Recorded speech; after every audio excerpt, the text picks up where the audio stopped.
Yo me enamoré a los 17 años, me pegué la traga del siglo, pero un amor así terriblemente. Y me parece que ha sido de las épocas más bonitas que yo recuerdo. Me truenan. También. Que lo terminaron. Sí, Ajá. que me echaron, Ajá. porque tenía un corazón muy grande, me cabía 1, 2, 3. Me quedaba un espacio para Lucrecia y la otra para Lucero. Siempre andábamos 4 amigos para arriba, para abajo, todo el tiempo. Éramos parranderos, mucha parranda, había mucho. A mí me gustaba bailar, entonces como era tan enamorado, ¿Qué es lo que más le gustaba bailar? Vallenato, salsa. Mi único sueño que yo tenía era, mi papá siempre fue mi héroe. Mi papá fue como ese punto de referencia altísimo. Pensaba ser feliz, eso, casarme, tener mis 7 chinos, porque igual, sí, pero trabajar en la tierra. Éramos 4 amigos parranderos y siempre había una parranda de viernes a domingo, más o menos. Okay. No me saque tantas verdades. No, te dele, padre. A mí me costó trabajo, de verdad, ver lo que la gente no veía. Después conocí por accidente a los franciscanos. Sí. El sábado en la mañana iba al seminario mayor, a las conferencias. En la tarde iba donde los franciscanos y en la noche me iba a bailar con la novia que yo tenía. Ay, perdón, corten.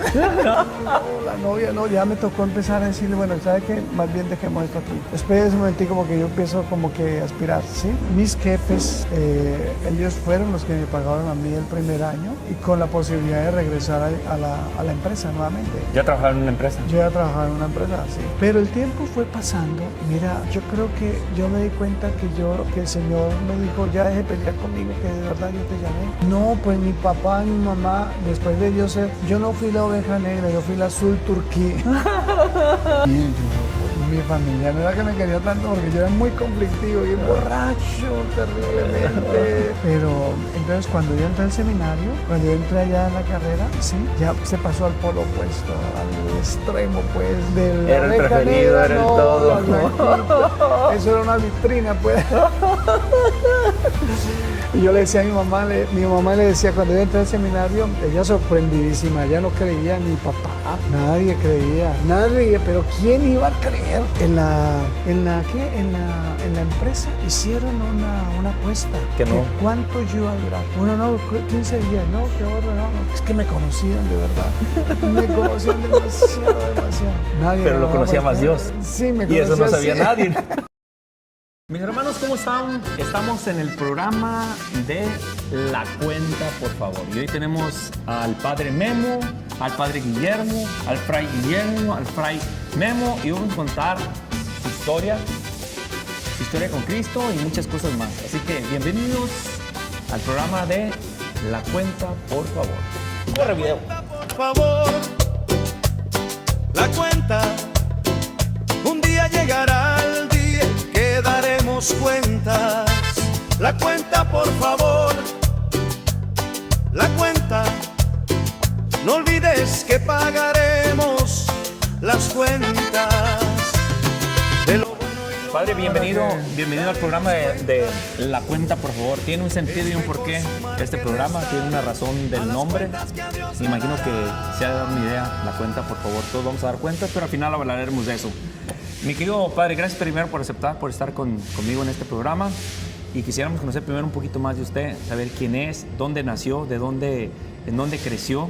Más primero, ¿dónde nace, Padre? Bueno, mucho gusto. Mira, yo soy Fray Guillermo Alirio Muñoz Castillo, sacerdote franciscano. Me dicen generalmente Padre Memo, Fray Memo. Yo soy colombiano. Okay. ¿Sí? Nací en una población muy cerca de Bogotá, que se llama La Mesa, Cundinamarca, que en el departamento de Cundinamarca. ¿Sí? Ahí nací en el año de 1962, 23 de mayo. ¿Sí? No nací en un pesebre, pero sí. Pero nació. nací en una familia de rancho, del campo, pueblo. Sí, del pueblo. Somos 7 hijos. Papá y mamá ya están en el cielo, ¿no? Sí. Y nosotros nos hemos venido formando poco a poco, ¿no?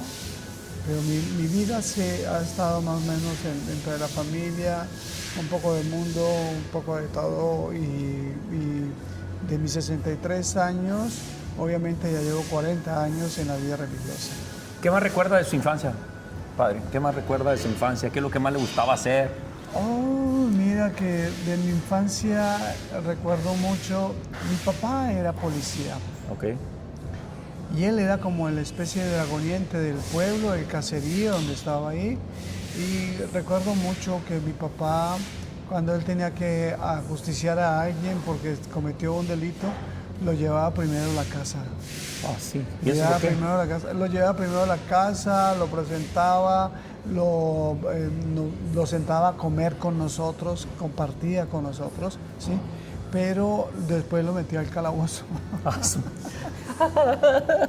Ah, Sí, vivíamos, yo recuerdo, incluso recuerdo de mis profesoras de mi infancia, las que me enseñaban a mí a leer, a escribir, ¿no? Yo estudiaba en una escuelita de los padres jesuitas, ok. ¿sí? Y allí estudiábamos nosotros todo el día prácticamente. Solo íbamos a la casa a almorzar y después regresábamos otra vez. A ¿sí? estudiar. Pero yo recuerdo con mucho cariño mi infancia, que fue una infancia bellísima. ¿Qué travesura se acuerda? ¿Alguna travesura que haya hecho? ¿Una de muchas o una de pocas? No sé. Una de muchas. No sé, no sé. Si era muy travesuriento o era tranquilo. Yo creo que yo fui más travieso fue en mi adolescencia, en mi juventud, porque cuando estaba en la niñez, yo era como, no sé, como el ejemplo de la vereda.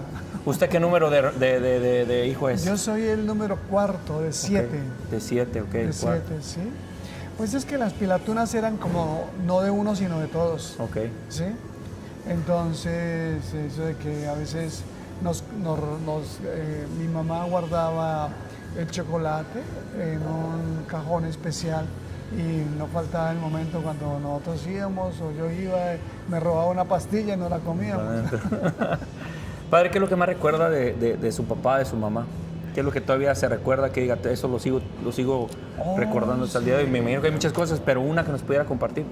Mira, yo de mi papá y mi mamá recuerdo cantidad de cosas, porque de mi papá, ellos los dos muy religiosos, muy católicos, muy católicos. De mi papá siempre voy a recordar el amor que tenía por mi mamá. Ese hombre fue un loco enamorado por mi mamá, de verdad. Y mi mamá era una mujer muy entregada a aprender cosas nuevas. Ella, por ejemplo, hizo la primaria ya adulta, luego hizo los 6 años de la secundaria y luego entró a la universidad, estudió diseño textil, ¿sí? Wow. Entonces ella era muy inquieta por conocer, por leer, por conocer culturas. Padre, ¿y cómo fue su juventud? ¿Siempre tuvo su vocación desde chico? ¿Supo su vocación o realmente llegó en otra etapa de su vida? Pues mira, yo tengo gratos recuerdos de mi infancia porque mi infancia se va tejiendo mi vida religiosa, ¿no? Alrededor de los jesuitas, alrededor de los laicos que trabajaban con ellos, que eran los que nos formaban a nosotros, ¿sí? Entonces, bajar a tocar las campanas de la capilla, yo era como un mini sacristán, un mini de todo, pues allá, sí, era espectacular. Pero mi vida cambió cuando llegué a la ciudad. Okay. Primero porque conocí la luz, ¿No conocía la luz? No conocía la luz, no conocía nada, no, nosotros vivíamos siempre un poco... ¿Con vela? No había luz en mi pueblo, en el pueblo donde yo vivía no había luz, sí, eran muy pocos. Entonces, cuando llegué a Bogotá, conocí muchas cosas y conocí el amor. Ah, ¿se enamoró? ¿Mucho? Demasiado. ¿Nunca pensó que iba a ser monje ni nada? No. Siempre, cuando llegó a Colombia, dijo, ahora sí me caso. ¿Sí fue desde ahí? Sí, mira, ¿sabes qué? Que yo deseaba era el matrimonio.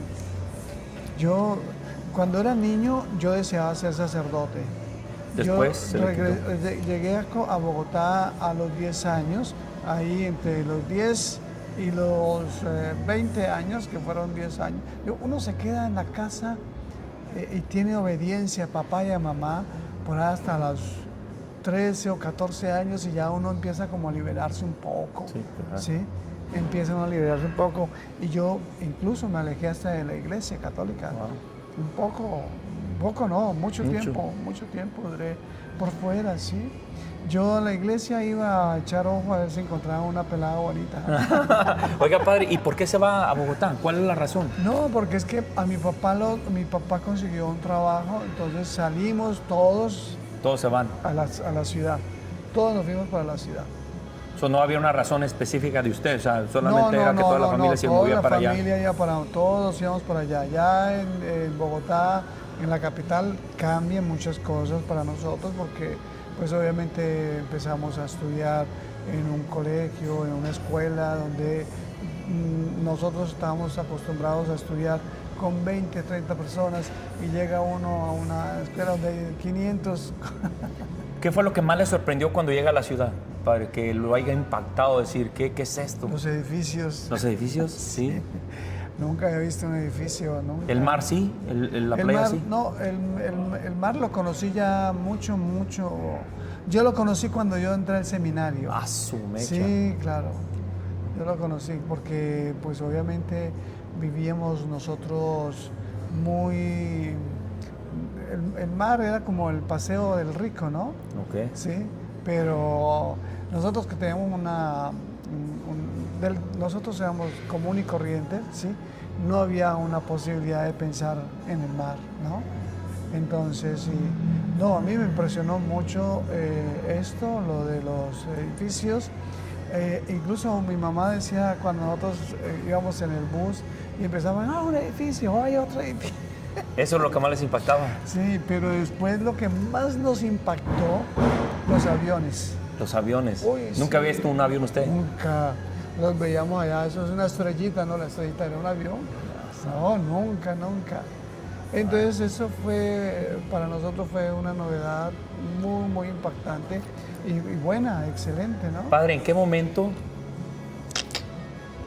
se le despierta ese hombre interior que lo hace que se empiece a alejar de la fe, que lo hace empezar a alejarse de todo, que empieza a buscar bueno, pues digo, a las mujeres le gustaron desde joven, pero ya en una ciudad, me imagino, como Bogotá, con rumba, con todo, Sí. ¿en qué es lo que a usted le quiero? ¿Una amistad? ¿O qué fue lo que a usted puede discernir que fue lo que lo empezó a alejarse de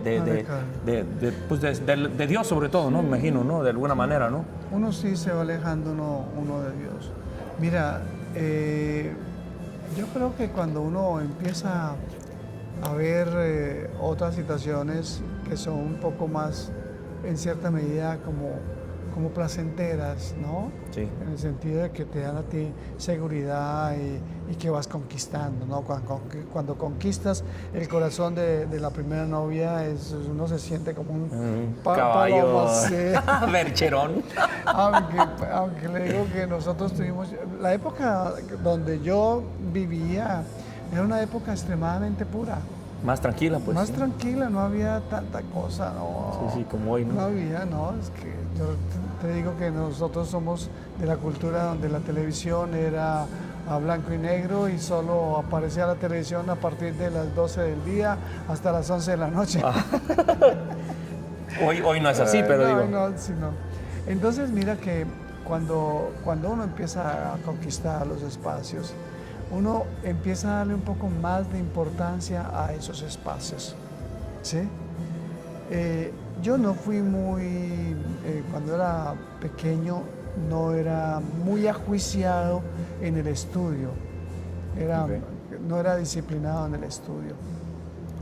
Para mi papá era muy difícil, porque pues obviamente tenía que alimentar 7 bocas, ¿no? Sí, era y él bastante. era un hombre pensionado de la policía con un mínimo, ¿sí? Entonces, ¿qué pasó? Que yo entré a un colegio militar ahí fue donde yo más me desjuicié porque me enseñaron una cantidad de mañas, era loco, corrido.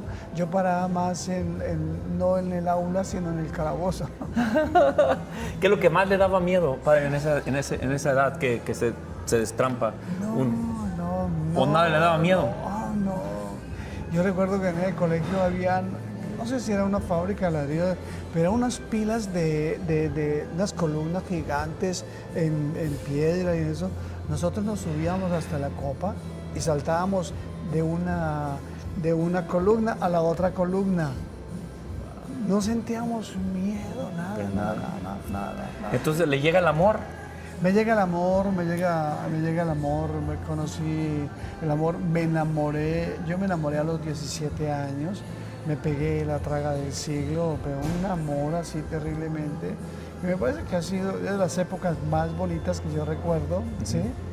Porque después del amor, después de que ¿cómo le dicen ustedes los mexicanos? ¿Me truenan? También, que lo terminaron. Sí, Ajá. que me echaron, Ajá. porque tenía un corazón muy grande, me cabía 1, 2, 3. Exacto, es que tenía el corazón muy grande. Tenía un corazón muy grande, oiga, no, ese me quedaba un espacio para Lucrecia y la otra para Lucero. Ay, espero que... No, que esperemos que todavía estén vivas, padre, porque no sabemos todavía. Pero bueno, entonces así fue, entonces eso fue lo que lo terminaron y ahí fue algún golpe fuerte. Fue un golpe fuerte porque yo creo que hay algo que a mí me ha acompañado, que ha sido de las situaciones un poco más fuertes de mí, que es el orgullo. Ok. ¿Sí? Aunque yo quería y amaba terriblemente, me terminaron, yo no quise tocar el tema más, sufrí así, pero lo que se llama sufrir. Ahorita me viene a mi memoria de las cosas que yo llegué a estudiar. Una vez estudié teatro y había una materia, dramaturgia, algo así, que era construir relatos, hacer una historia y todo eso, a partir de fotografías y entonces nos enseñaron, ¿sí? Entonces en el examen final yo ya era sacerdote, era párroco de una parroquia muy importante en Bogotá y entonces el examen final era construir una historia bajo una fotografía y yo tenía mucho trabajo y lo único que hice, me encontré una fotografía que era una ventana. Entonces yo creé una historia, ¿sí? Que alcancé a visualizar cómo iba a ser mi muerte, ¿sí? Donde yo vinculo dos situaciones que para mí han sido fundamentales. Mi vida religiosa, que la amo, cantidades alarmantes, ¿sí? Ya no tengo un corazón más grande, sino un corazón único para la vida. y el amor que yo tuve a los 17 años. Entonces creé una fantasía gigante, muy bonita ese escrito, que ahorita lo traigo a colación. Entonces, hay cosas que realmente cuando uno no sana, cuando uno tiene un orgullo y no quiere eso, uno quiere tapar esa herida. ¿Cómo vas a tapar una herida? ¿Cómo puedes tapar una herida si no quieres hablar? Yo ahorita lo veo desde esa perspectiva, ¿no? Entonces me vinculé, nosotros éramos un combo de amigos. Siempre andábamos 4 amigos para arriba, para abajo, todo el tiempo. Pero lo más bonito es que los 4 éramos como en las casas, ¿sí? Éramos muy cercanos, que nos admitían en las casas, eran como segundas casas, muy bonito. Pero éramos parranderos, mucha parranda, había mucho. A mí me gustaba bailar, entonces, como era tan enamorado... ¿Qué es lo que más le gustaba bailar? Vallenato, salsa, merengue, cumbia, de todo, ¿no? Yo aprendí a bailar y después de eso, para mí la vida fue... Otra, sí. Yo creo que la vida mía es... Antiguo Testamento no, es antes del baile y después del baile. Padre, ¿qué soñaba hacer? ¿Qué era su sueño de ser? Porque no estaba todavía el sacerdocio. ¿Qué era lo que quería hacer? Mira, ¿qué era su sueño? Yo te digo una cosa, que yo tenía un sueño. Mi único sueño que yo tenía era, mi papá siempre fue mi héroe. Mi papá fue como ese punto de referencia altísimo. Y yo decía que mi papá, que era un hombre que tenía 7 hijos, vivía con lo mínimo, ¿sí? No tenía cosas, pero era un hombre muy feliz. Entonces yo soñaba como él. Yo no quería estudiar absolutamente nada, no quería hacer absolutamente. Quería volver al rancho o al campo. Yo pensaba eso. ¿Y ser feliz? Pensaba ser feliz, eso, casarme, tener mis 7 chinos, porque Y igual, quería también sí, tener que... pero trabajar en la tierra. Trabajar en la tierra. Ese era mi sueño número 1. Por eso yo no me preocupé. Después de que mi papá me dijo, yo perdí 2 años consecutivos, mi papá me dijo, te doy techo y comida, pero no te puedo dar más. Lo demás te toca a Estudio, ti. no, mira, a ver, ropa, no. Yo tenía que como unos 15 años. Padre, hay algo que hasta el día de hoy le dueles en su juventud haber hecho y que a lo mejor no cerró ese ciclo o no cerró esa situación, digo, por la distancia, por cualquier razón. ¿Hay algo que todavía le recuerda que diga, pues eso no me hubiera gustado haberlo hecho? Pues mira, Digo, se puede contar. sí, si no, se puede contar. O sea, por ejemplo, cuando hablo de ese primer amor, ¿sí? Creo que ese paso de pedir perdón, ese paso de decir fallé, sí, me equivoqué y merezco lo que yo tengo, ¿no? Porque generalmente cuando a ti, o sea, te mereces un castigo, ¿sí? O sea, fuiste el que originó absolutamente todo, ¿sí? Cuando uno no tiene tanta conciencia, ni es tan maduro, entonces, ¿qué se hace? Uno se hace la víctima. Y porque uno se hace la víctima, se vuelve una persona extremadamente orgulloso, ¿sí? Y no dio la oportunidad de sanar. Porque para mí, yo creo que esos momentos fueron tan bonitos que la persona, o sea, la novia que yo tenía, no se merecía o la indiferencia o que no haya aclarado las cosas, ¿no? Eso creo que es eso. Y lo otro, pienso que no haber entendido bien lo que mi papá me exigía, que no era tanto que yo fuera campesino, sino que yo debería querer el estudio, ser otra persona, ¿no?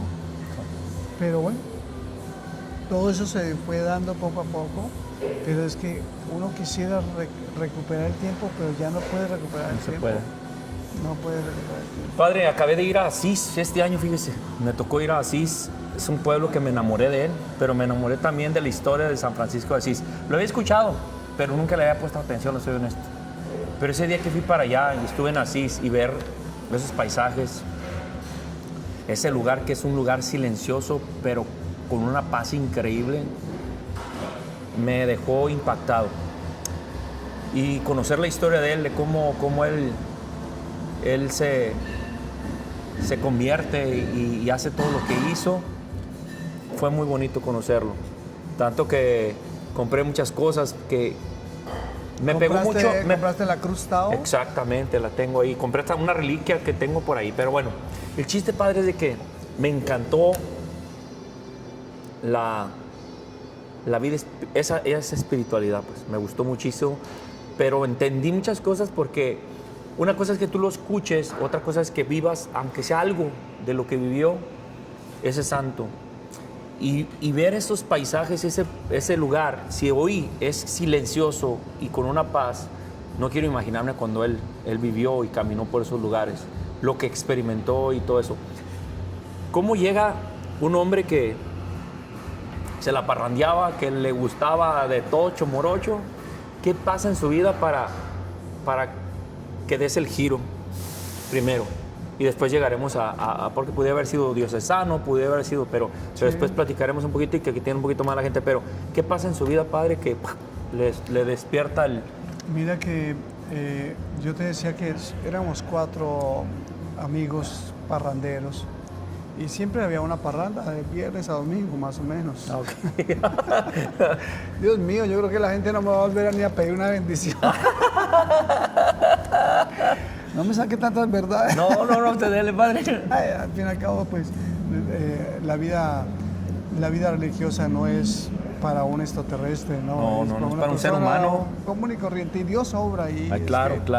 Entonces mira que uno de ellos, Jorge, dejó de asistir, ya el fin de semana no fue a tomar, No llegó. y pues le colocamos falla, ¿no?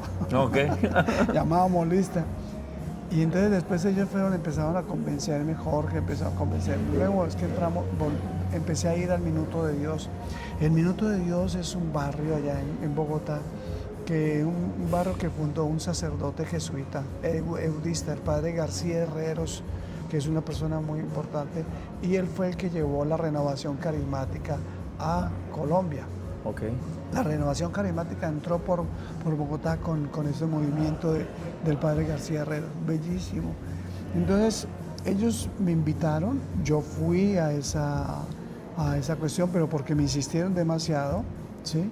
Ese día me sacaron de allá porque yo no aguantaba de la risa de ver gente que aplaudía, que levantaba las manos, y eso para mí no posible. Además yo llevaba muchos años fuera de la iglesia, llevaba mucho tiempo.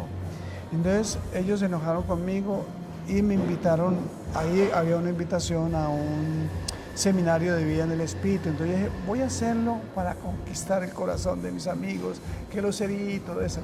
Pues yo estuve en ese seminario de vida en el Espíritu. Me gustó, o sea, me pareció muy bonito. Y a lo último piden, eso fue sábado y domingo, a lo último piden un testimonio.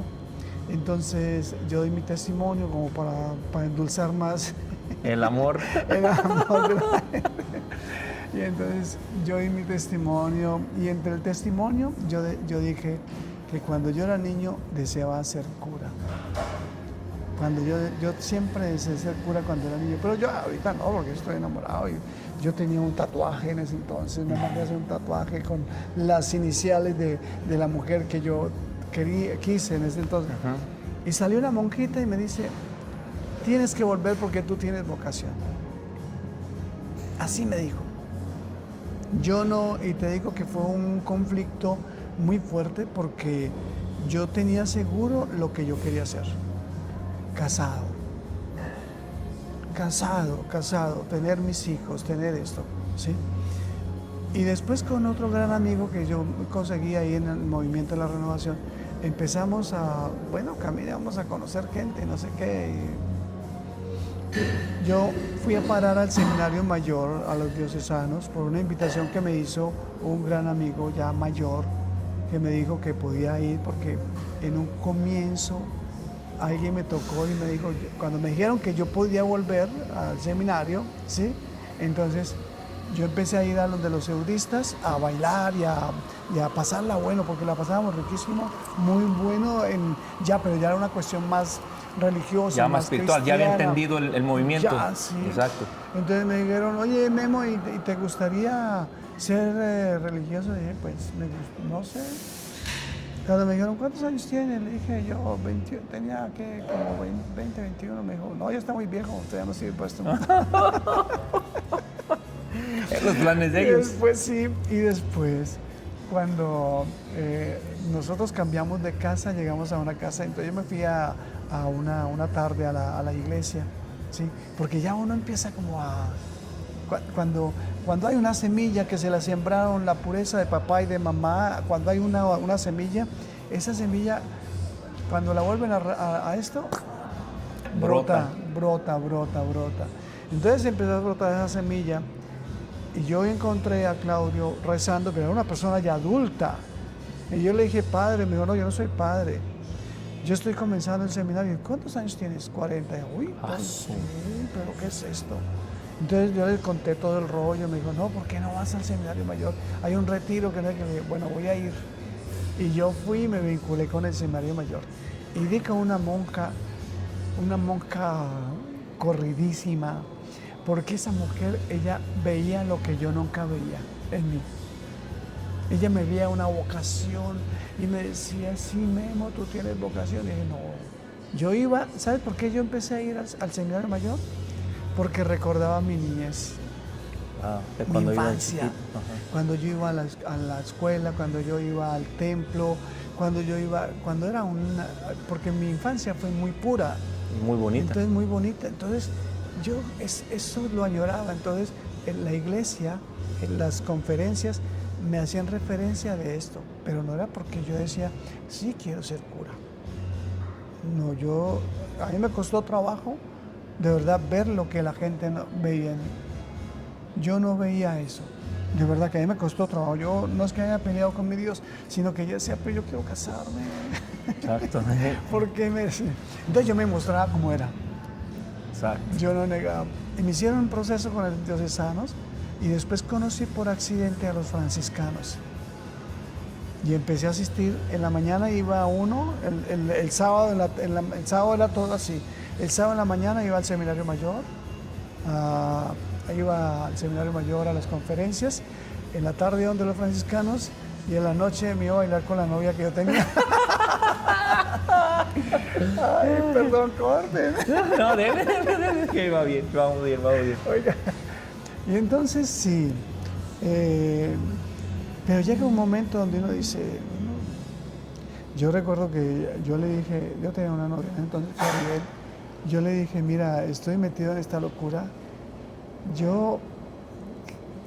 me pone a mí a pensar, porque la gente ve, los grandes, los directores, ellos veían en mí una vocación, cosa que yo no veía. Yo no veía eso. Y la novia decía, no, tú no tienes nada. Y ella sabía que yo estaba y me decía, ay, Memo, te vas a meter en un lío. Ay, bueno, bien.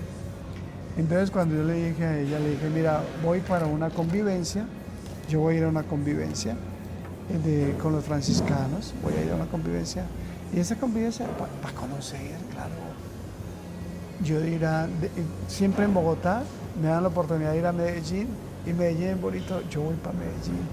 Usted ve por lo de la ciudad. A conocer el motivo. Y habíamos como 70 jóvenes en esa convivencia. Cuando me aceptan a mí al seminario, decía, me aceptaron al seminario. Y Dios mío. Y después en el diocesano también me aceptaron. En los dos. Entonces, ¿y la novia también lo aceptaba? Así que estaba en un problemón. No, la novia no, ya me tocó empezar a decirle, bueno, ¿sabe qué? Más bien dejemos esto aquí. Espérese un momentico porque yo empiezo como que a aspirar, ¿sí? Pues yo creo que yo he sido de las personas como aventadas, como que por la novedad y por las locuras no hay que tener miedo, sino hay que hacerlas, hay que probar, de verdad. Se lanza la curiosidad terriblemente. Entonces yo me lancé precisamente a buscar, a encontrar como que, aunque uno va creciendo en la vida de fe, con un referente, mi referente era la familia. Mi referente era la familia. Pero no, o sea, y se daba todas las oportunidades, pero tú tienes que tomar una determinación.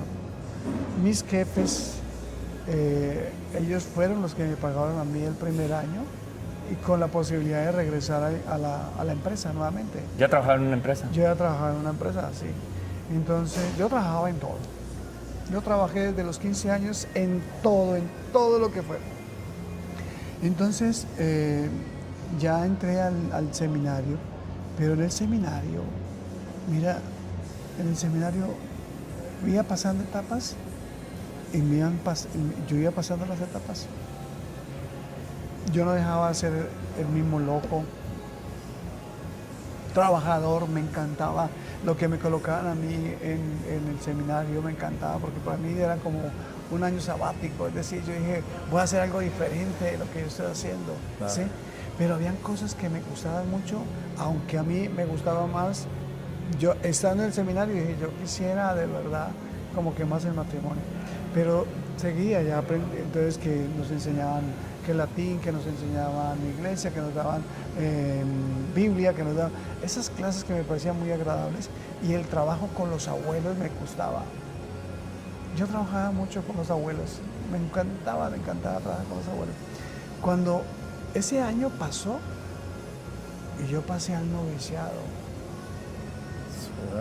al noviciado, que ya son 365 días en clausura, portando el hábito, ya con más vida de oración. ¿En qué momento decides si es diocesano o es ya...? En ese primer año que yo dije, no, ya no voy a seguir ni con la novia, ni voy a ubicar una sola cosa, porque de verdad que en cada uno como que, ¿cómo hago para discernir lo que me están diciendo, lo que yo estoy escuchando, lo que yo estoy viendo, ¿no? Entonces, no metámonos por una sola línea. Entonces, yo porque a mí me encantaba, ¿sabe qué me cautivaba mucho de los frailes? Que los frailes, nosotros entrábamos en febrero allá en Bogotá, éramos como 37 jóvenes, y entonces el hermano Fray Luis Ángel, él agarraba y pedía una cuota, yo creo que eran como 2 pesos, 3 pesos. Te estoy hablando de hace 40 años, ¿sí? Entonces le pedían a uno eso, y con eso se reunía y se compraba no sé cómo le dicen ustedes a la panela, un piloncillo. Sí, que es como queso, más o menos. No, un piloncillo, eso es de azúcar. Piloncillo, ok, que es caña de azúcar. Ok, así, sí, quemada, sí. ¿sí? Como rojo, entonces se compra, como color cafecito. Sí, entonces se compraba ese piloncillo o la panela, se compraba queso y pan. Y se hacía eso y se distribuía en la mesa y cada uno comía lo que quisiera. Entonces, a mí me cautivaba mucho eso, la sencillez. Me cautivó extremadamente la sencillez de los frailes, la sencillez. Yo nunca había visto a un obispo de cerca, y un día en una reunión estaba el superior y llegó el obispo, y yo vi un gesto tan bueno, tan hermoso, que el franciscano, el padre, se acercó y le besó la mano, el anillo al obispo. Yo lo hago todavía y lo seguiré haciendo, pero me cautivaban todas esas cosas, me cautivaban mucho. Yo seguía como que peleando conmigo, no quiero esto, no es esto.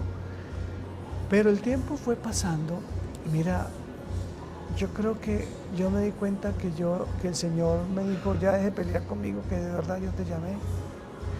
Me mandaron a una casa de niños de la calle, Pregamines, ¿sí?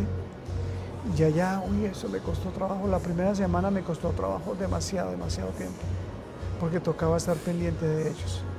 Eso fue la primera semana, yo duré allá 6 meses, pero de esa primera semana a cumplir los 6 meses, yo creo que fueron 1 hora de la gracia tan bonita. Y allá trabajando en medio de la gente de dificultad, con conflictos y todo eso, que yo me convertí en otro chico de la calle, ¿sí? Y ahí fue donde yo dije, no voy a pelear más. Y el Señor me decía, no pelees más conmigo, que de verdad yo te llamé. Pero me costó trabajo, yo creo que por lo menos unos 3, 4 años me costó trabajo saber. Y después, cuando menos pensé, yo me estaba ordenando, 10 años. ¿En qué momento pasaron 10 años? ¿Ni cuenta se dio? No, nada. Pasaron 10 años así. ¿En qué momento empezó a mí a gustarme el estudio? Porque a mí no me gustaba el estudio. ¿Y sus papás qué decían a todo esto? No, pues mi papá y mi mamá, después de yo no fui la oveja negra, yo fui la azul turquí.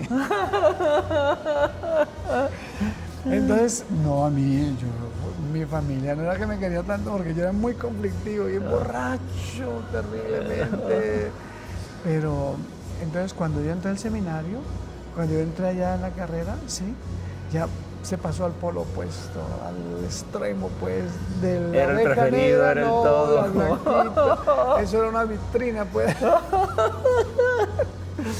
Y yo le decía a mi mamá le decía, cuando yo entré al seminario, ella sorprendidísima, ella no creía, ni papá, nadie creía, pero ¿quién iba a creer? En la empresa hicieron una apuesta. Que no. Que cuánto yo iba a durar. Uno no, 15 días, no, que otro no. Es que me conocían de verdad. Me conocían demasiado. Nadie. Pero lo conocía más Dios. Sí, me conocía. Y eso no sabía nadie. Sí. Padre, ¿cómo fue para usted ese momento que estaba ordenado? No, ese momento fue el señor obispo que nos ordenó. Nosotros, el monseñor Oscar Urbina, él estaba recién ordenado de obispo y él nos ordenó a nosotros, a 3 compañeritos. Él nos dijo en la homilía, que nunca se me va a olvidar, decía, mira, ustedes están recibiendo algo que no no alcanzan a dimensionar la gracia que están recibiendo. Llegará un momento donde ustedes despertarán.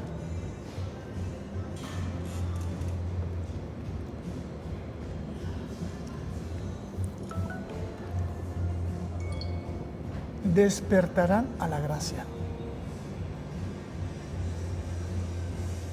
Y claro, uno se emociona mucho. Uno se emociona mucho. Lo recuerdo como si fuera ayer. Oh, No lo podía creer. no. Padre, ¿le pasa la película de su pasado cuando está en ese momento? Sí, claro. ¿Y qué le decía usted a Dios en su corazón? Ay, te metiste con el que no era. Pero sí era. Sí. No, en uno cuando está postrado en el piso, uno dice, no lo puedo creer. O sea, es impresionante la emoción tan grande porque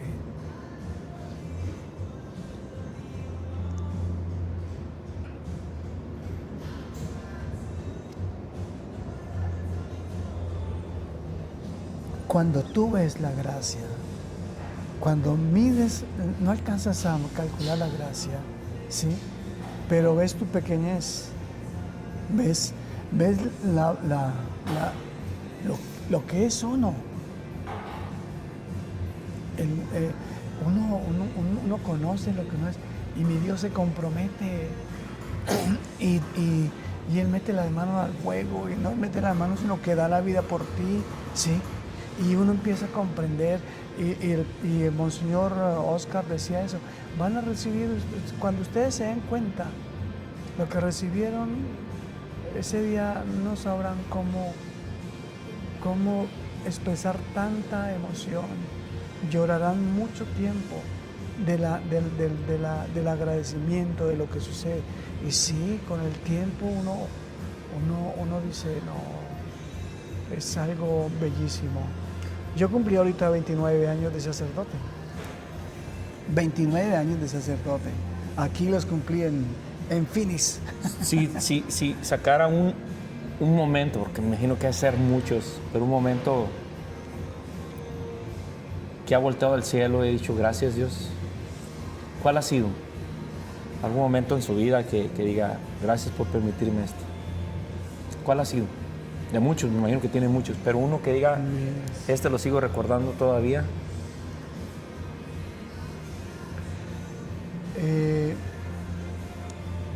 Cuando alguien, una joven, ya estaba con el deseo de suicidarse, persistía mucho en el deseo del suicidio, persistía mucho en el deseo.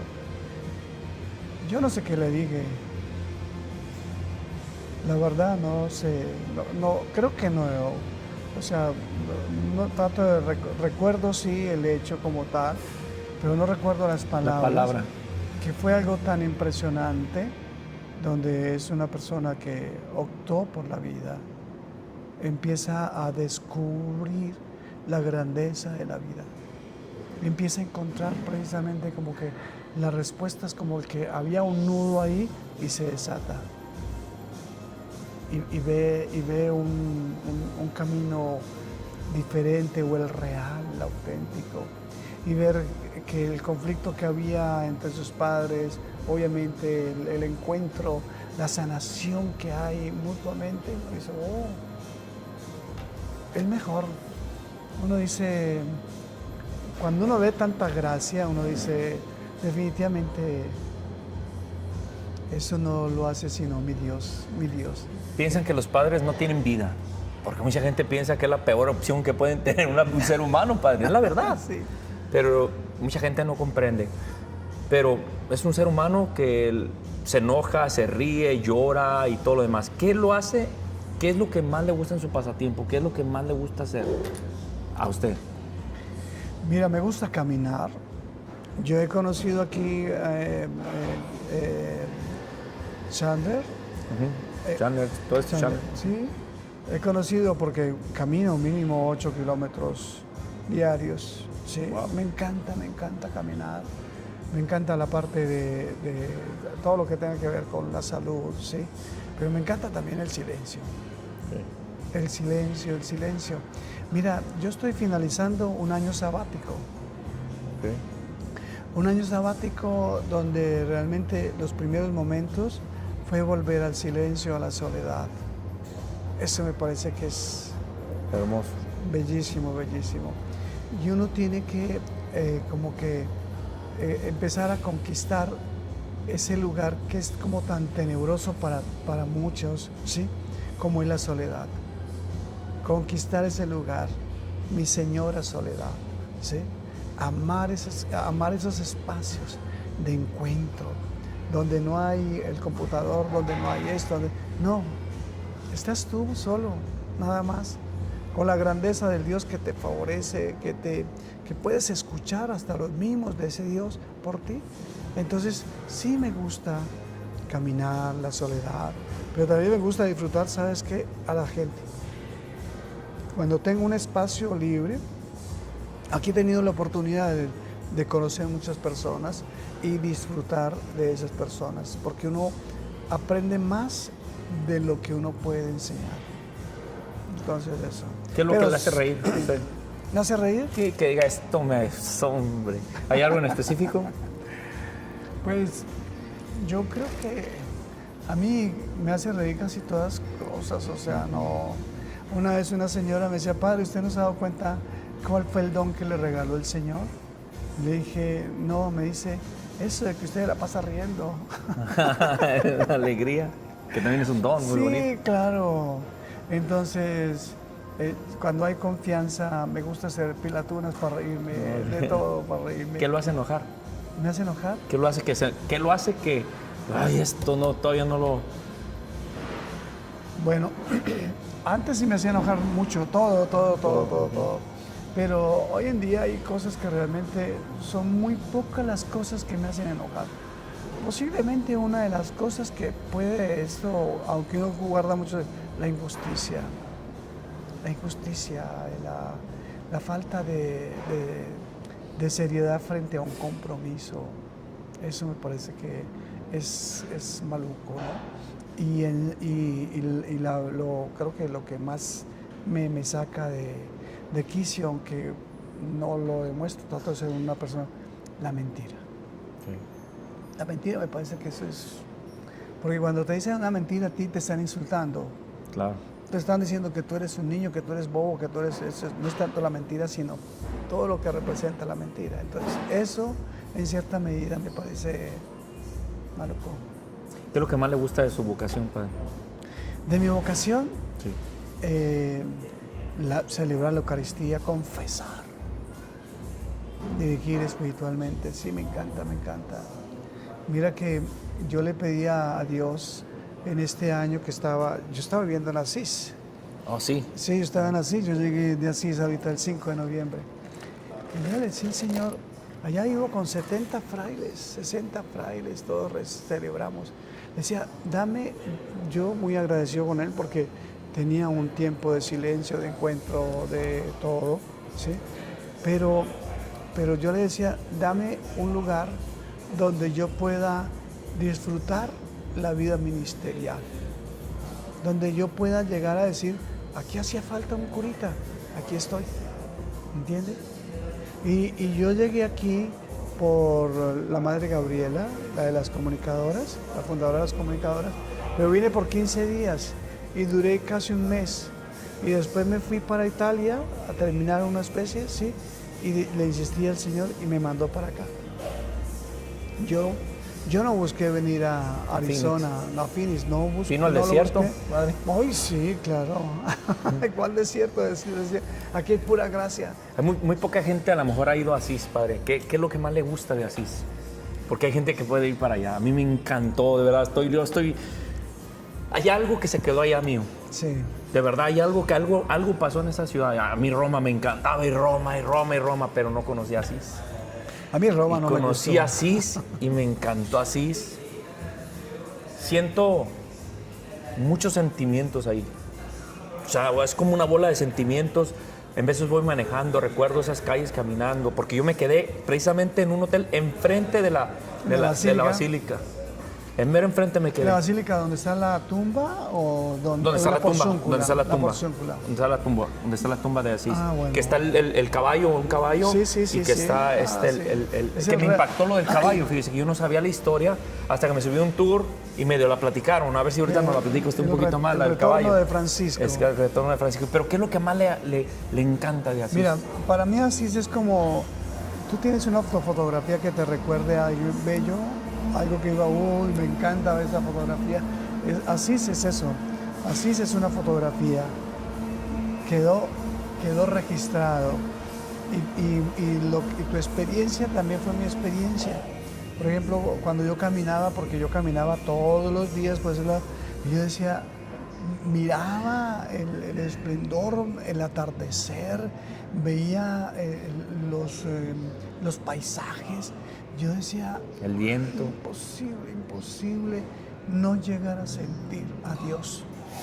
Francisco fue un hombre enamorado que a lo mejor se habituó tanto a esa belleza, pero cuando se encuentra con el buen Dios, ¿sí?, ya ve la belleza total, ¿sí? San Buenaventura, un gran santo franciscano, tiene un libro que es El itinerario de la mente hacia Dios, y él habla sobre los vestigios, y los vestigios son como un espejo, es decir, tú te ves en el espejo, nosotros vemos a Dios, Dios se muestra por esos espejos, Dios se revela, y es una inspiración netamente franciscana, porque es que Dios se muestra por la naturaleza. Y yo decía, imposible no llegar a enamorarse cada día más y más de mi Dios frente a esta belleza. Claro. Frente a el silencio, las calles. Hasta el frío, padre. El frío muy agradable. Sí, a mí me gustó absolutamente todo. Me gustó todo. Además, es que todo el lugar habla de Francisco. Usted conoce más de los franciscanos, padre, y ¿qué es lo que más? Porque nosotros, como le dije, yo no sé mucho porque apenas estoy conociendo la vida de San Francisco de Asís, pero ustedes que están ahí 24 horas al día, que meditan a lo mejor cosas de él, ¿qué es lo que más le impactó a ustedes de San Francisco? Que le haya dicho a usted, wow, a mí la humildad que tenía, yo decía, ¿cómo nos falta en la iglesia eso? No ir por dinero, no ir por esto, sino ir porque queremos que alguien se acerque a Dios. Dejar lo que sea porque alguien quiere que esa alma se acerque a Dios. Y desgraciadamente muchas veces se mete en la envidia, el dinero, los egos y tanta tontería que puede haber, padre. Pero en su caso, conociendo la vida desde adentro, ¿qué es lo que más le impactó y que usted dijera, esto me encantaría tenerlo yo también en mi vida, o que me ha hecho crecer más como en su vocación? Mira, en Francisco me impactó muchas cosas, pero entre ellas hay una que es muy, muy sencilla, y es que realmente Francisco no quiso él hacer una comunidad. Él no convenció a nadie, no quiso realmente, dijo, bueno, entonces hagamos un combo aquí y pensemos que nos vamos a vestir. Sino que realmente él es un hombre que se deja guiar, llevar. Y llevarse frente a la revelación de Dios que se va dando poco a poco. Pero él no busca ni ser referente, ni siquiera quiere pensarse y verse como un fundador de la orden, ni que lo vean a él como seguidor. Él se cubría sus estigmas de pena, de vergüenza, él no quería que lo vieran eso, ¿sí? Entonces, cuando Francisco opta por esta vida, la opta en una respuesta netamente personal, sin condicionar a nadie. Ni a nada. Mire que hay un hecho tan bonito que cuentan en sus agiógrafos. Él hacía unos ayunos largos, y en la comunidad pues empezaban a hacer ayunos, ¿sí? Pero él, en una noche había un fraile que decía, me muero de hambre. ¿Y qué hace Francisco? Él se levanta, ¿sí?, y le dice a los hermanos, pongan la mesa, vamos a comer todos. ¿Por qué? Porque él no quería ver que el hermano se avergonzara. No, él quería estar ahí. Con él. Con él, claro. Él no quería precisamente como que, no es una estigmatización, es como divulgar la debilidad de una persona. Si la puede cubrir, la cubre. Como se cubrían los estigmas. Sí, exacto. Sí, es eso. Él tiene una sencillez y una fuerza por el sufrimiento. Es impresionante. No sé si tú has escuchado sobre el Cántico de las Criaturas. No. El Cántico de las Criaturas cumplió 800 años y él compone el Cántico de las Criaturas en el momento más duro de su vida. Está muy enfermo, totalmente muy enfermo. Él ni siquiera puede, él tiene que ocultarse, lo ocultan en una parte donde no le entre tanto los rayos del sol por las enfermedades que tenía, que le podían hacer tanto daño los rayos del sol. Pero él construye su Cántico del Hermano Sol y lo elogia. Lo elogia, es con una sensibilidad, pero es una sensibilidad especialmente porque es como el ser que se está dejando guiar constantemente. No hay un condicionamiento por nada. A mí siempre me ha llamado poderosamente la atención un Francisco de Asís. Padre, este año que viene va a haber algo. Sí. Van a creo, sacar bajar el rostro. rostro. Van a sacar los restos. Ahorita No saben qué se van a enero. encontrar. No sé. No saben qué se van a saben, encontrar. no saben qué van a encontrar. Pero ahí mismo lo van a sacar. Ahí lo van a sacar porque ahorita está cumpliendo 800 años de haber fallecido. Ok. Porque él muere en el 1226. Sí, el 3 de octubre de 1226. ¿Y eso qué va a poder estar gente allí o solamente van a ser No, los sí, frailes o qué sí, es lo que va a pasar ese día? Sí, están los frailes, está una cantidad, pero no sé cómo hacer porque eso no lo van a sacar sino como un mes nada más. Pero van a dejarlos expuestos, lo que encuentre van a dejar expuesto, lo va a poder ver cualquier persona que vaya a Asís o No sé porque yo cómo entendí será, que iba porque a ir a, porque yo entendí algo que era y lo iban a llevar a algo del Santo Padre, no sé si hasta Roma o allí algo, no No creo que entendí. lo saquen del padre, porque el día del Papa como que estuvo ya en Asís. Sí, Sí. ok. Entonces yo creo que le queda más fácil al Papa que vaya hasta allá. Sí, claro. ¿O sí? Incluso en la, no sé si tú alcanzaste a ir a la Porciúncula, que es una basílica grande que está allá, que es donde inicia la orden. Hay una capillita muy pequeñita en una basílica gigante, ahí en Asís, que esa es la cuna de la orden. Ahí va mucha gente. Y allá está, según parece, la capillita donde él murió. Y hay una capillita y ahí tienen el cordón que le encontraron a él cuando sacaron los restos de él. El cordón de su cinto. Sí, eso sí. Y lo tienen ahí expuesto. Pues puede ser que a lo mejor sí había ido, pero yo como nunca había ido, padre, para mí fue todo nuevo. Primero no conocía mucho, la había escuchado, porque pues quién no va a muy escuchar a San bonito. Francisco de Asís, pero no le había puesto tanta atención. Pero haber ido allí para mí fue algo muy bonito, porque, o sea, me encontré muchos sacerdotes. De hecho, en el hotel que yo me quedé había una capilla allá adentro. Ah, sí. Que yo le tomé una foto a ese hotel, le tomé esa capilla, porque esa capilla, pues digo, terminó siendo, era un convento, ese era un convento, no sé si era franciscano también, me imagino que sí, pero hoy es un hotel, pero la capilla la han conservado, pero está con mucho respeto y está muy antigua y me encantó ese lugar, bueno, así me encantó, pero invitar a la gente que no ha ido, padre, Claro. que vayan y visiten, porque primero, como pueblo o ciudad, es una experiencia increíble, porque algo tiene esa ciudad especial, tanto que tenemos en la iglesia un gran santo como San Francisco de Asís, Sí. que dejó, como usted dice, un retrato de él en toda esa ciudad. Sí, Y verdad. es bellísimo. Padre, para terminar, ¿qué sueñas, padre? ¿Qué sigues soñando? ¿Sigues soñando todavía? Mira, yo sigo soñando con lo que todo católico debe tener, la santidad. Ser santo, de verdad. Pero un santo con los pies en la tierra, ¿no? Sin olvidar que realmente tenemos una misión, ¿sí? Yo tengo dos santazos que son los que me ayudan y me acompañan siempre, que es el Padre Pío de Pietrelcina y San Charbel. Con Charbel. ¿Sí? Son dos santazos para mí. Obviamente San Francisco, que es el centro, Claro. es el que me ha formado y todo esto. Pero sí pienso que con el tiempo nosotros llegaremos a asumir el sufrimiento. ¿Sí? Cualquier clase de sufrimiento que tú quieras, enfermedad, no sé, cualquier cosa.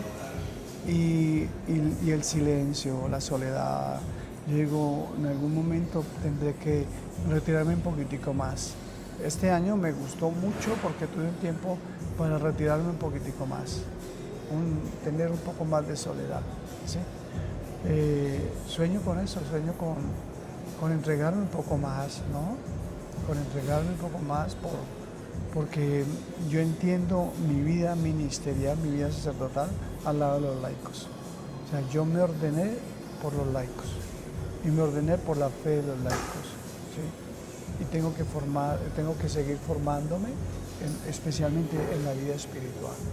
Padre, si usted muriera y dijeran San Memo, el santo de, ¿qué sería? ¿De qué sería? ¿De qué le gustaría que lo nombraran santo? De la parranda, del reventón. No, pues eso no lo canonizan a uno. ¿De cuál sería, padre? No, Con toda la humildad del mundo, digo, algo tiene que uno, me imagino que algo reconoce uno, que se le da, que algo que dice, hey, esto no lo busqué, no lo intenté, pero Dios me lo ha puesto como un gran don. Yo creo que hay algo que en la humanidad nosotros cada día estamos más lejanos los unos de los otros, ¿sí? Nos da miedo acercarnos y dar un abrazo fuerte, ¿no? Para mí es fundamental siempre el contacto, el afecto, ¿no? Un afecto puro, un afecto que ayude a hacer sentir a una persona, oye, aquí sucede algo bonito, ¿no? Es algo muy bonito, ¿no? La vida espiritual tiene que llevarnos a nosotros a encontrar más la cercanía de nosotros como personas humanas. Mucho más, de verdad. Porque a veces pensamos que la santidad es, ¿no?, como para extraterrestres. No. Hoy en día pienso que hay un llamado muy bonito y me gustaría que si me recordaran a mí, no alcanzo con San Memo, no, pero... San Memo, el santo de los abrazos, sería. El santo del abrazo, ¿no? Sí. Padre, este programa se llama La Cuenta, por favor. Le puse así porque todos vamos a dar cuentas en la vida, todos, de lo bueno y de lo malo. Y uno nos va a sumar, otro nos va a restar. Si hoy sacara usted su cuenta, ¿cuáles números van más arriba, los verdes o los rojos, padre? ¿Cuál sería su diagnóstico hasta el día de hoy? Si hoy Dios dijera, te toca. Pues hace, ¿cómo fue? Como en octubre estaba en cuenta verde completamente porque ha atravesado como 8 veces la puerta del perdón. Pues de allá para acá, ¡oh! No. Creo que el esfuerzo por mantenerse uno en dar a conocer en una obra sencilla ayuda a fortalecer el que, digamos que verde, ¿no? Digamos que unos verdes, pero hay cosas que realmente uno no alcanza como que a ver dónde yo puedo afectar, porque mi conciencia dice no afecto, pero la realidad frente a Dios sí puede estar afectando demasiado, ¿no? Si me fuera hoy para esto, no sé, no, yo sé que no voy para el infierno, No, Bueno. yo sé que no, yo estoy seguro que no voy para allá. Pero sí iría a un cuarto así, a un cuarto pequeño que está cerca del cielo, que es parte del cielo, ¿sí? Ahí no sé cuántos años duraría. Es que es el purgatorio, ¿no? Ok. El purgatorio es eso. Sí. Sí, es una antesala, es el cielo, pero es una antesala. Pero ahí necesitamos. Yo creo que tendría ahí un tiempito. No.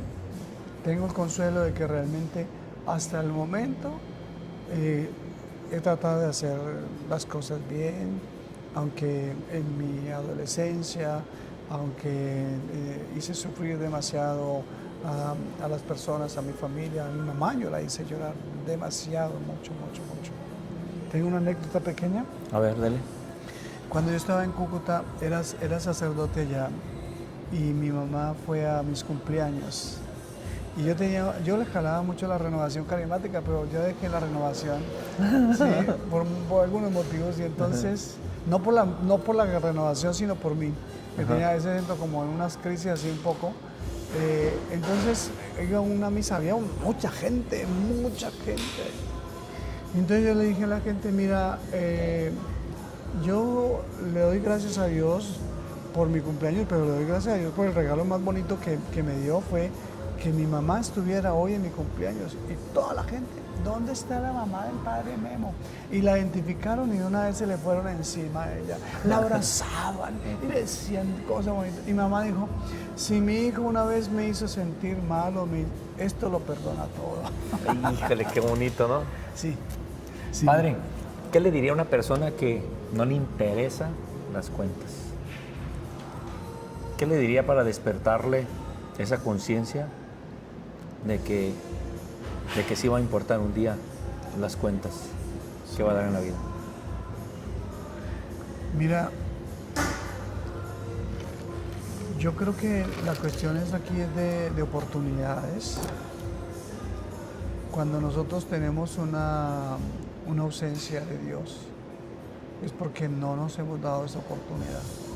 A una persona que no le importe las cuentas es porque no se ha querido dar una oportunidad y no se ha querido darle una oportunidad a Dios. ¿Sí? Si yo aquí estoy lejos de Él, pero no estoy dentro de la línea de dar a conocer por lo menos el bien, ¿sí? Lo fundamental aquí es el bien, porque Jesús vino a hacer el bien y nos regala en su persona, el poder sanar todas las cuentas, saldar todas las cuentas en Él, ¿sí? Sería bueno que tuviera la gran oportunidad de darse ese chance de salir de la rutina, porque cuando nosotros no pensamos en las cuentas, pues nadie debe de vivir pensando en que me voy a morir y me van a condenar, ¿no? Sino que realmente uno debe de pensar que estoy aquí, debo de vivir y disfrutar mi vida, pero en Jesús encuentro que la felicidad de mi vida está en generar siempre bien. Eso es lo más importante, ¿sí? Si no están haciendo el bien, si hay demasiada tristeza, si hay demasiado enojo, si hay tantas situaciones tan fuertes, es bueno que le den la oportunidad especialmente al bien. Que no se espere un último momento ahí, ¿sí? Para decir, no creemos, lo que pasa es que no alcanzamos a creer. Entonces es bueno que tocar el corazón, es bueno que nosotros le demos la oportunidad al bien para mí, ¿sí? Para que no lleguemos nosotros a asumir muchas cosas, que la condenación como tal es un hecho. El Catecismo de la Iglesia Católica habla sobre el infierno, una condenación, y el que llega de allá nadie sale. Padre, si pudiéramos ponerle un título a este programa, ¿cómo le pondría? Memo, el que Cristo lo sacó de... ¿De la parranda? ¿Pudiera ser? ¿De la parranda sacerdote? Bueno, podría ser sí, de la parranda al cura, Al sacerdocio. de la parranda al sacerdocio, sí, Wow. sí. Pues mira que mi vida no ha sido así como muy mala, que digamos, ha sido rumbero, o sea, yo creo que de la más rumba al sí, sacerdocio. Sí, sí. Porque no toda la rumba es mala, digo, No, tampoco, ¿no? es buena. Claro. Claro. No, es buena, sí, es buena. Es Porque buena. gracias también a esa rumba, padre, pudo entender lo hermoso que hoy hace. Claro. Que hay algo que realmente es propio de nuestras culturas. Nuestras culturas son musicales. Incluso nuestro organismo es musical, todo es música, es una armonía, ¿sí? Y hay un ritmo ahí, ¿sí? Entonces, uno no puede estigmatizar y satanizar algo que le es propio a la persona humana que lo lleva por dentro, la música, ¿sí? Cualquier tipo de música, ¿sí? Y usted está y suena una música, empieza usted A mover la patita. porque está el ritmo. Sí, claro. Porque le es propio, está en el ADN. Entonces, ¿cómo voy a satanizar algo que le es propio a la persona? Y al final, padre, San Francisco de Asís no sería San Francisco de Asís sin esa parte de la rumba también. La fiesta, claro, fue un hombre extremadamente festivo, alegre totalmente, que cuando llegó al este no dejó de ser, Alegre. ese hombre alegre, claro. ¿Sabe qué? Para terminar con eso, padre, muchos pensamos que él era, pues por lo que tú ves, pues que piensan que cuando uno ya se meten a las cosas de Dios, ya, o sea, ya cero de alegría, cero de felicidad, cero de... Mucha gente piensa eso. Sí. Y San Francisco de Asís era un hombre alegre también. Muy alegre, muy alegre. Es que yo creo que una muestra del camino en la vida de fe está precisamente en el que tú tienes que ocasionar alegría en el corazón del otro. Pero si tienes un corazón arrugado, si tienes un corazón amargado, si tienes una vida muy cuadriculada, muy estructurada, no vas a ocasionar alegría, siempre vas a ocasionar tragedia en el corazón de un hombre creyente. Y uno ve mucho creyente en esa línea, como si fuera un desastre. Creer en Dios no es creer. Mira, lo primero que nos van a reclamar en las cuentas cuando estemos frente al otro, ¿sí? Es ¿a cuántas personas hiciste alegre, feliz? ¿A cuántas le ocasionaste alegría? Porque el amor, auténtico amor, es hacer alegrar el corazón de otra persona, ¿sí? Entonces, nuestras cuentas están precisamente está en cuanto a eso, ¿no? Entonces, no podría yo empezar como a decir, no, es que esta vaina toca hacerla rigurosa y que no miremos y que no bailemos y que... No, cada uno debe tener un estilo, un ritmo, de verdad. No hay que tenerle miedo.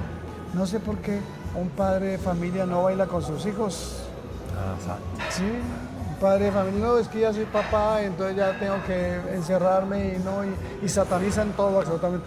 Pero cuando era joven sí rumbeaba, ¿no? Sí entraba en el reventón. Sí, exactamente. Pero ahora que está ya abuelo, no. ¿Por qué no hace una fiesta rica en su casa? Bailan. Entonces, el viernes hicimos una novena y ahí estuvimos nosotros, agradable, gritamos, saltamos. Y Sí, todo eso, ¿no? miré fotografías y videos, padre. Muy bonito, ¿qué Sí. creo que tiene? Padre, ¿algo que quiera agregar? ¿Algo que quisiera agregar a esta entrevista para cerrar el día de hoy? Mira, la fuente de la alegría o la cuna de unas buenas cuentas para vivir uno súper bien está precisamente en tres situaciones concretas que una lleva a la otra siempre. Una oración sencilla, chiquitica, que tú entiendas. San Pablo dice que prefiere en la iglesia decir 5 palabras con inteligencia que 10,000 que no entiendan. Breve, chiquita. Cuando Jesús le enseñó a sus discípulos a orar fue Ahí está todo. Oración, Eucaristía y la reconciliación. Son tres fuentes que nos llevan de verdad precisamente a mantenernos en unas muy buenas cuentas con el buen Dios. Y no hay que esperar el último momento para decir, no, la gente dice, padre, se va a morir mi papá, vamos a colocarle el santo sol y dicen, vamos y le colocamos, pero uno dice ya, La si no misericordia de reparo, Dios. si da misericordia, olvídese. Exacto. Póngase usted a pensar en eso, porque la gente, nosotros decimos, no, en el último momento nosotros nos arrepentimos. No, Hay muchos porque, que no van a poder. no, porque es que la cuenta más bonita es que si tú has dejado pasar a Jesús en la Eucaristía, en tu vida, por medio de la Eucaristía, en la reconciliación, en la oración, ¿sí? Vas a ocasionar cosas muy bonitas, continuas en los otros. Pero si has hecho tanta tragedia durante todo su tiempo, en el último momento que, pues sí, uno puede pensar en la misericordia de Dios y hay que dejar a Dios ser Dios y en su juicio y todo esto, ¿no? Pero sí creo que es necesario vivir nuestra vida no tan acelerada, pero sí con un ritmo bonito para acercarnos y elaborar y llevar unas muy buenas cuentas ante ese buen Dios. Padre, pues muchas gracias por estar en el programa de La Cuenta, por favor. Y padre, por cierto, pues la cuenta, por favor. La cuenta, No, sí. no, no. Ey, la cuenta, por favor. Padre.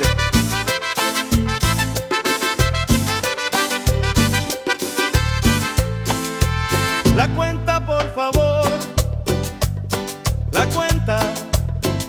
Un día llegará el día que daremos cuentas.